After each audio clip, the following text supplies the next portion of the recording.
Closed doors. God opens greater ones. Life will slam doors in your face. Opportunities will vanish. People will doubt you. Circumstances will break you. But when a door closes, it's not the end of the hallway, it's a signal that a greater one is waiting. You've got to believe that every no is a step toward a louder yes. This is about patience, discipline, and the mindset of never giving up. Every closed door is a test, not a failure. When a door shuts in your face, the first thing you feel is pain. It stings, it makes you question your worth, your talent, your effort. But that closed door isn't there to define you, it's there to measure you. It's the universe asking, how bad do you want this? Most people stop at that moment. They take the locked door as a sign to quit. They sit down in the hallway and let their dream fade. But the greats don't see it that way. They see that closed door as a challenge, a reminder that something bigger is on the other side. Closed doors have a purpose. They force you to evolve. They force you to go back, sharpen your skills, tighten your mindset, and prepare like never before. They're not obstacles, they're checkpoints. You can't treat a closed door like a dead end. It's a reroute. It's a moment designed to make you stronger. It's testing your patience, your focus, your hunger. When you see a closed door, don't get bitter, get better. The world is full of people who gave up too soon, thinking the door that closed was the only one that mattered. Every rejection, every denied opportunity, every door slammed shut is a filter. It separates the curious from the committed.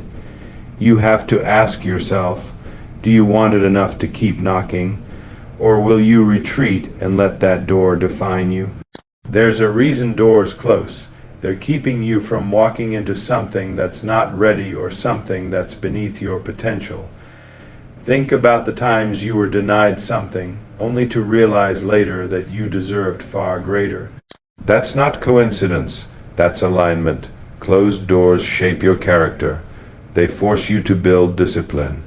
They force you to learn what you're truly capable of enduring.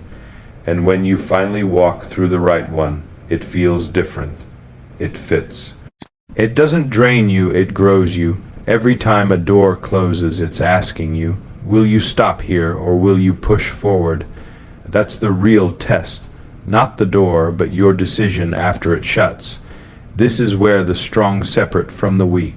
The weak see rejection as the final word. The strong see it as the first step toward something greater. A closed door is never the end, it's the preparation phase before your next breakthrough.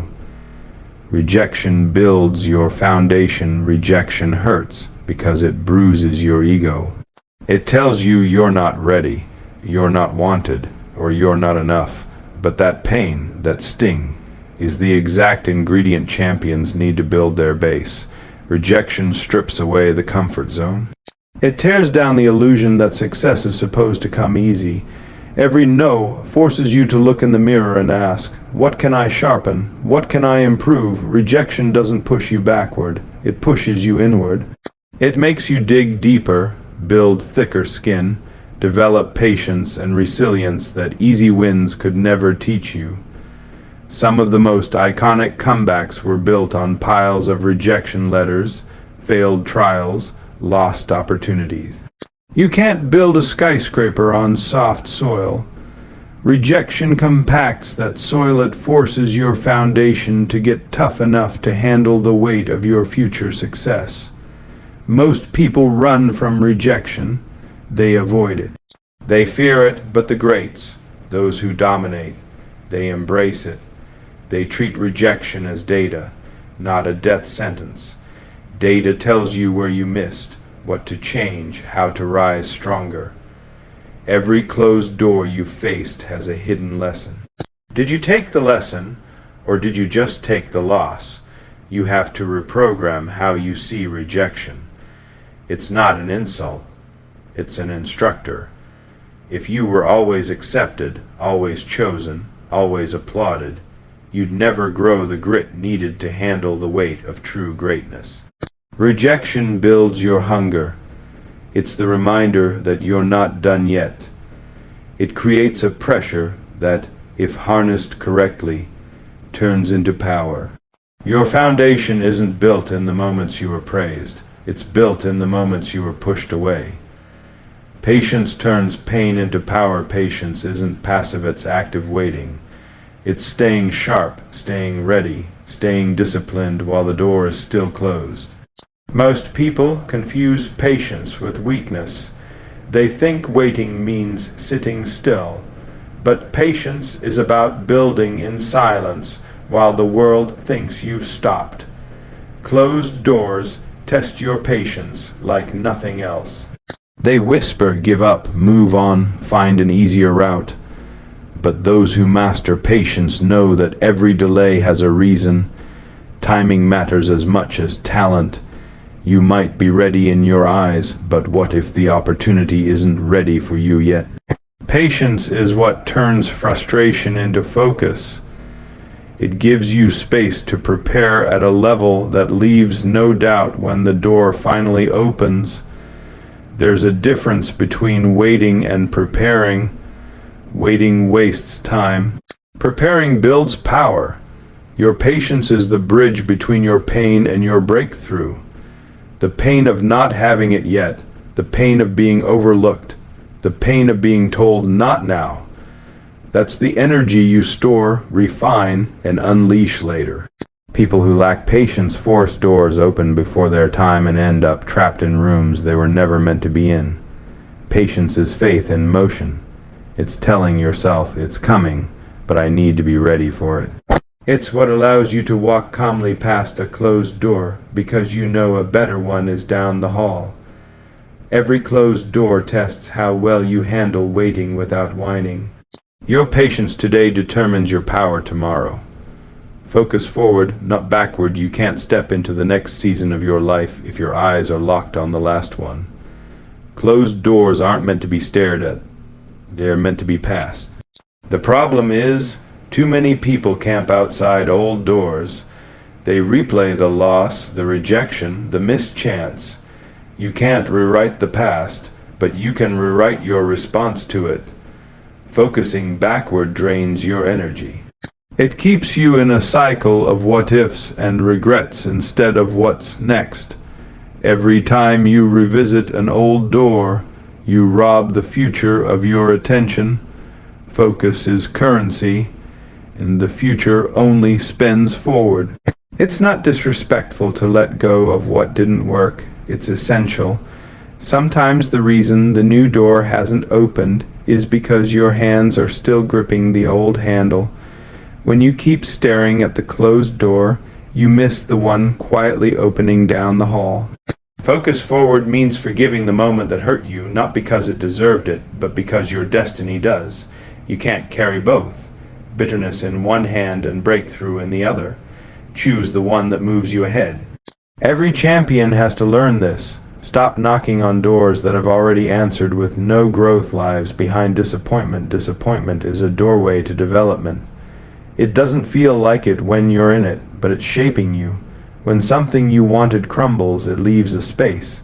That space is not meant for regret, it's meant for growth. Disappointment stretches your capacity. It makes you learn patience, grit, and adaptability. If everything worked out exactly how you planned, you'd stay the same size. Growth is uncomfortable because it forces you to shed old habits, old mindsets, old expectations.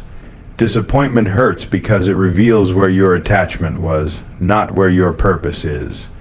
When a door closes, you feel loss, but what you really lose are illusions. The belief that this was the only way, the only time, the only chance. That's why disappointment is powerful. It strips you down to your core and asks, who are you without this? Growth happens in that answer. You learn that you are not your missed opportunities. You are what you build after them. Disappointment becomes your trainer. It conditions your mind to recover faster, push harder, and expect more from yourself. You can't skip this stage. Every great life story has chapters of deep disappointment. The question is, will you stay stuck in the pain, or will you grow in the gap? Discipline unlocks the next door. Closed doors often mean you're not fully ready yet. Not talented enough, maybe, but more often, it's discipline. Discipline is the lockpick of destiny. When you are disciplined, you show up when the door is shut, when the room is empty, when nobody is cheering. Discipline is practice without applause, preparation without attention. Most people want opportunity, but they don't want the weight that comes with it. The door stays closed not because opportunity is cruel, but because it's protected. It only opens to those who are strong enough to handle it. Discipline is what convinces the future that you can carry the reward. Closed doors ask, are you ready to work even when there's no guarantee? Are you willing to refine your craft when no one's watching? That's discipline. It's the hours in the dark that make the moment in the light look effortless. When the door finally opens, people call it luck. They don't see the mornings you sacrificed, the nights you pushed through. Discipline is the only currency the next door accepts. Without it, you'll get opportunities you can't sustain, or worse, ones that crush you. Faith is the key God hands you. Faith is walking in the hallway without knowing which door will open but still believing one will. It's not wishful thinking, it's purposeful movement. Faith says, I don't need to see it yet to prepare for it. Closed doors are where faith is tested. You prayed, you worked, you believed, and it still didn't happen. That's when faith either cracks or hardens. Faith keeps you moving when logic says stop. It reminds you that the hallway isn't empty, it's strategic. Sometimes doors don't open because you'd settle too soon. Faith keeps you from lowering your standards out of desperation. It builds a patience that works while it waits. You don't need to see the next door to know it's coming. Faith keeps you in motion when your circumstances try to make you stand still. It's the invisible key that unlocks the right moment at the right time. Action attracts greater opportunities. You don't wait in the hallway with your hands in your pockets. You move, you grind, you create noise so the right door can find you. Closed doors are not a call to pause, they're a call to pivot. Most people stop moving after rejection. They sit, they sulk, they shrink, but action attracts openings. Every skill you sharpen, every connection you make, every risk you take, it builds pressure on that next door. The world rewards movement, it notices effort. When you act, you place yourself in the path of possibility. You don't stumble into greatness standing still. Momentum creates collisions. Collisions with the right people, the right timing, the right chances. Action is proof that you haven't surrendered to the silence. It's the sound of footsteps that echo loud enough for the right door to swing open. Keep moving, even when the hallway feels endless. Gratitude for the closed doors fuels your future. Gratitude is a power move. It flips the script on frustration. When you thank the doors that shut, you take back control. You stop blaming life for rejection and start praising it for protection. Some closed doors saved your purpose. They saved your energy. They saved your future from being drained by something beneath you. Gratitude rewires your mind to see redirection as a gift, not a punishment. It removes bitterness, and bitterness is a chain. It ties you to what didn't work. Gratitude lets you walk away with peace, not pieces. You can't enter the next room carrying resentment for the last one. When you're grateful for the no, you prepare better for the yes. You attract more when you appreciate what left. Closed doors become teachers, not tormentors. They remind you that you're guided, not rejected. Gratitude turns loss into leverage. It's how you stay hungry without being angry. Every closed door in your life was never meant to break you. It was meant to build you. Those moments you felt abandoned, denied, overlooked, they were the exact moments shaping your character, sharpening your edge, and preparing you for something far beyond your imagination. You see, closed doors are not punishment, they're positioning. They move you out of rooms that no longer fit your growth. They shield you from opportunities that would have wasted your potential, and they force you to find a deeper hunger, a sharper focus, a stronger version of yourself that comfort never could create. Stop standing in the hallway crying over what's shut. That chapter is done, that season is over, and that's a blessing, because when one door closes, it clears the hallway for the one that's about to open. And that one is always greater, always. You've been through enough to know this. Nothing denied you has ever truly been yours, and everything meant for you has always found its way. Sometimes late, sometimes quiet, but always right on time. So stand up. Stop staring at the door that closed. Stop knocking on what is already answered with no.